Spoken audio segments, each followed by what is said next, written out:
Alert जारी होता है कि आतंकी हमला हो सकता है, क्योंकि सीमा पार से उसको मदद मिल रही है। लेकिन दुख तो तब होता है जब इस पार से भी मदद मिलती है। मेरे साथ इस चर्चा में अश्विनी हांडा जुड़ रहे हैं, कांग्रेस पार्टी के नेता हैं। अश्विनी जी, मैं सवाल पूछना चाहता हूं, वो भी एक दौर था जब यासीन मलिक प्रधानमंत्री के दफ्तर पहुंच जाता था, हाथ मिला लेता था, जिसको कई बार वेट किया जाता होगा।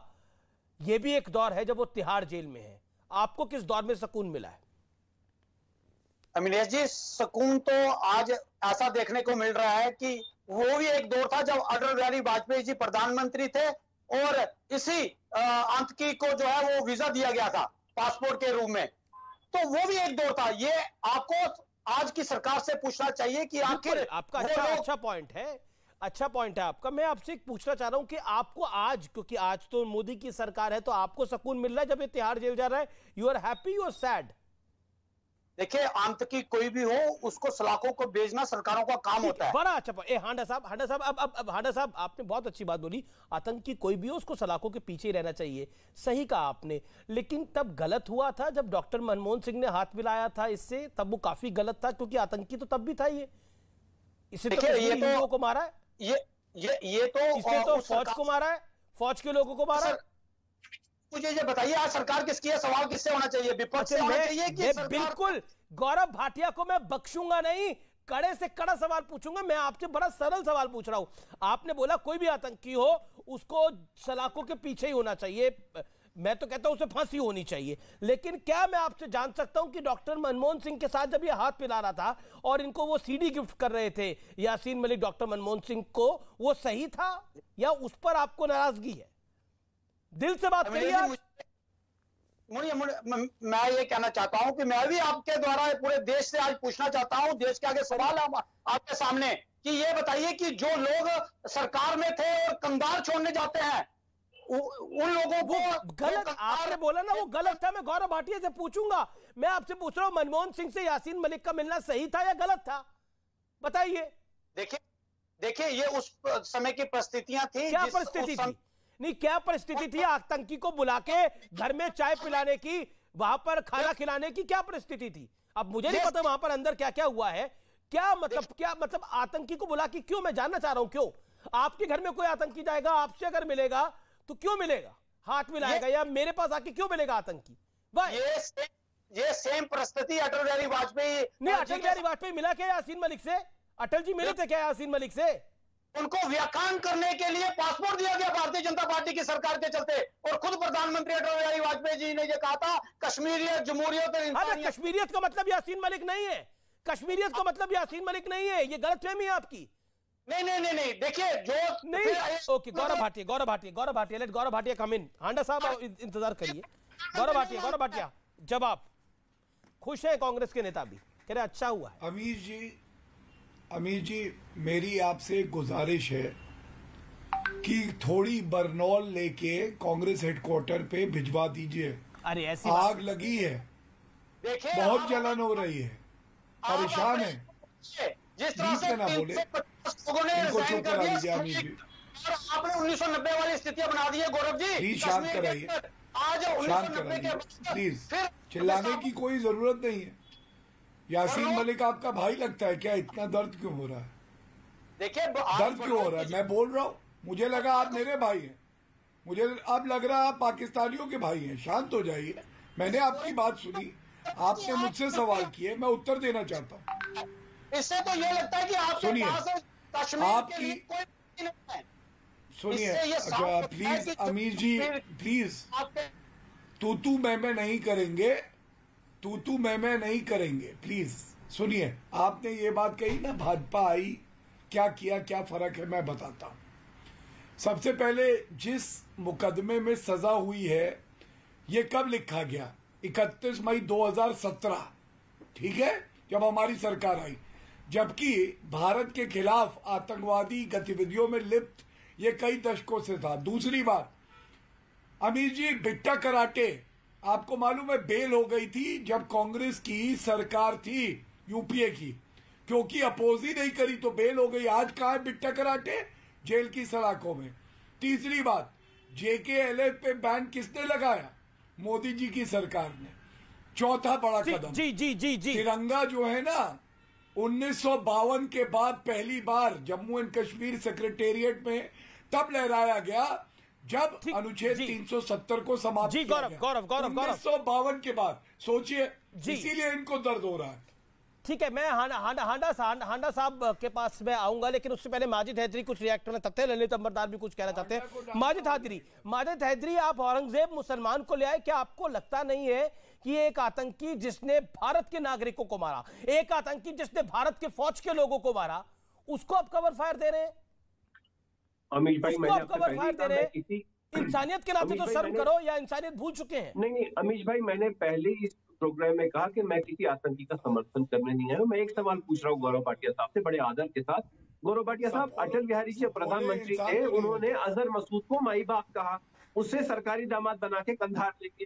कभी आपने अजहर मसूद की बात नहीं की, कभी आपने हाफिज सईद की बात नहीं की। मुझे नहीं पता भाजपा का आपका उनके साथ क्या है। मैं एक चीज लेके बताना चाहता हूँ, एक सेकंड बड़े आदर से मैं पूरा कर रहा हूँ, बस 10 सेकंड माई बाप से जाके कहना। सुनो, आप बात सुनिए ना, अटल जी ने माई बाप कहा था अजहर मसूद को, दुनिया जानती है। बात सुनिए, ये जो आज आप केस की बात कर रहे हैं, इसका पंडित भाइयों की हत्या से कोई तस्करा नहीं है, इसका कोई कनेक्शन नहीं है। ये तो 2016 का एक टेरर फंडिंग का केस है। आप क्यों मेरे पंडित भाइयों को धोखा दे रहे हैं? आज फिर आप मेरे पंडित भाइयों को, भाजपा सरकार पिछले 32 वर्षों से धोखा दे रही है, लेकिन अब हम धोखा नहीं देने देंगे।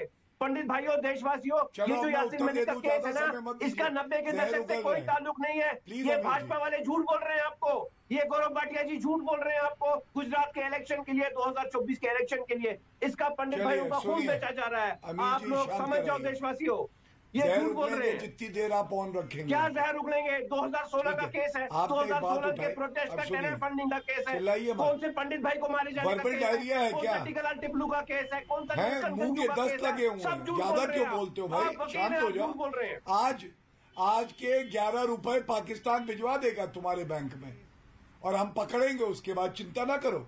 अब शांति से सुनो। पहले बात तो ये सुनो, अजहर महमूद मसूद हो या हफीज सैयद, तुम्हारा माई बाप होगा, जूते की नोक से रगड़ देंगे उनको।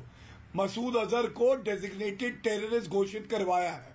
दूसरी बात, कंधार की करते हो ना, 150 भारतीयों की जान की बात थी और ऑल पार्टी मीटिंग में तय हुआ था, और छोड़ेंगे नहीं। नाक रगड़वा के जेल की सलाखों के पीछे रहेंगे, और जैसे यासीन मलिक है ना, वैसे ही गर्दन से लटकाया जाएगा, फांसी होगी।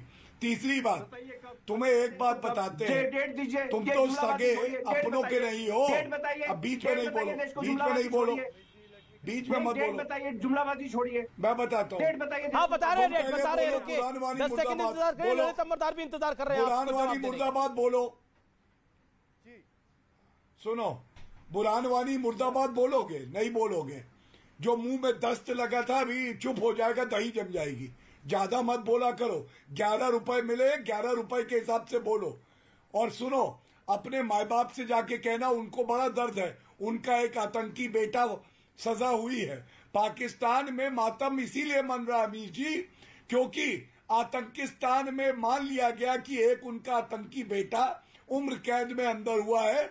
तो वहां के प्राइम मिनिस्टर, वहां जो पहले और बड़े नेता रहे, इमरान खान, ट्वीट कर रहे हैं। क्यों कहा ये आप देश को बताइए? माई बाप क्यों कहा आपने? अरे असल आप देश को बताइए, माफी मांगिए। सुनो, मसूद अजहर तुम्हारा बाप होगा, डीएनए टेस्ट कराओ अपना जाके, ठीक है? मसूद अजहर तुम्हारा बाप होगा। चुप हो जाओ, बकवास नहीं करना है यहाँ पे, तो बकवास नहीं करो। अटल बिहारी जी के लिए बकवास नहीं करना, समझ गए?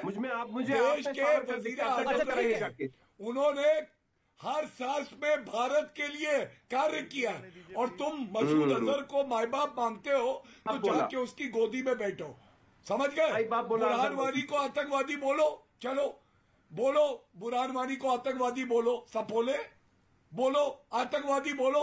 मैं अगर तुमने बोला तो आज इस बात का फैसला हो जाए, बोलो बुरहानवानी को। सुनिए, आज इस बात का फैसला हो जाए। इनको दर्द है। मैं जवाब देता हूँ, मैं जवाब देता हूँ। अमीश भाई, आज पूरा देश सुने, मेरी बात, पिछले 7 वर्षों से भाजपा की सरकार है, आज तक बुरहानवानी को टेररिस्ट घोषित नहीं किया है। झूठ बोलते हैं देश के सामने, झूठ बोलते हैं। अभी तो यासीन मलिक पे एक और हत्या का मुकदमा चल रहा है, जिसमें उसने 4 एयरफोर्स ऑफिसर्स की हत्या की, वो भी खुलवा दिया। अभी तो फांसी भी होगी, देखते जाओ। तुम्हारी गर्दन भी बड़ी। ठीक एक सेकंड माजिद हैदरी रुकिए आप एक second. Gaurav Bhatia, you made your point. Okay, मैं रुक करता हूं ललित अंबरदार का। ललित अंबरदार, कभी औरंगजेब की बात होती है, कभी बात होती है कि मुसलमान है, लेकिन मैं आज की बात करता हूं। एक आतंकी को सजा हुई है जो सजा होनी चाहिए, लेकिन पूरे देश में अलर्ट हो गया है कि आतंकी हमला हो सकता है, और इस देश में कुछ लोग इसकी पैरोकारी करते हैं, इसको लगातार मंच देते रहे। ऐसा क्यों? ये ऐतिहासिक है सर। 1000 साल पहले हिंदुओं का नरसंहार हुआ था जब मोहम्मद बिन कासिम ने सिंध पे कब्जा किया था। 1947 में हिंदुओं का कत्लेआम हुआ, पाकिस्तान बना इस्लाम के नाम पे। वो गजवाए हिंद की एक बहुत बड़ी जीत थी, और उनको लग रहा था कि कश्मीर जहाज, मैं बता रहा हूं, बार बार आपके चैनल पे बोल चुका हूं, कश्मीर जहाज सिर्फ कश्मीर तक सीमित नहीं है, उनकी नजर दिल्ली के लाल किले पे है। ये पहली बार आपने जहादियों पे प्रहार किया। 10 साल दी, मजाक है हिंदुओं की लाइफ का, लेकिन गौरव भाटिया ने जो भी स्टेटमेंट दिया है, मैं थोड़ा प्रोत्साहित हो रहा हूं कि ये तो अभी शुरुआत है। इसी जिहादी को अभी हिंदुओं के नरसंहार के लिए भी ट्राई किया जाएगा। 4 और तो और उसको जो उसने 2017 से पहले किया वो भी किया। लेकिन आपके द्वारा मैं प्रार्थना करता हूं नरेंद्र मोदी की सरकार को, आज जब बता रहे हैं कि पूरा माहौल बिगड़ गया है, कश्मीर के अंदर कश्मीरी हिंदू लड़के लड़कियां प्रोटेस्ट कर रहे हैं, एक तरफ से शव यात्रा निकालते हैं राहुल भट्ट की, और वंदे मातरम का नारा लगाते हैं। 32 साल में पहली बार वंदे मातरम का नारा कश्मीर में लगा, और लोकल इकोसिस्टम ने क्या किया, उनके बाद लाठीचार्ज किया, आंसू गैस फेंके, उनकी जान अभी खतरे में है, उनकी सुरक्षा बढ़ाए और जल्दी से जल्दी उनको जम्मू ले जाए। दूसरी बात जो कश्मीरी हिंदुओं के साथ जो हुआ, सरकार से हम डिमांड करते रहे हैं। तस्लीम रहमानी, मैं जो तस्वीर दिखा रहा हूं, ठीक है ललित अंबरदार, आप अपनी बात को विराम दीजिए। ये तो आलाप कर रहे हैं, क्योंकि लोकल पुलिस जी आलाप नहीं कर रहे, वो भी अपनी वेदना बता रहे हैं, आलाप नहीं है।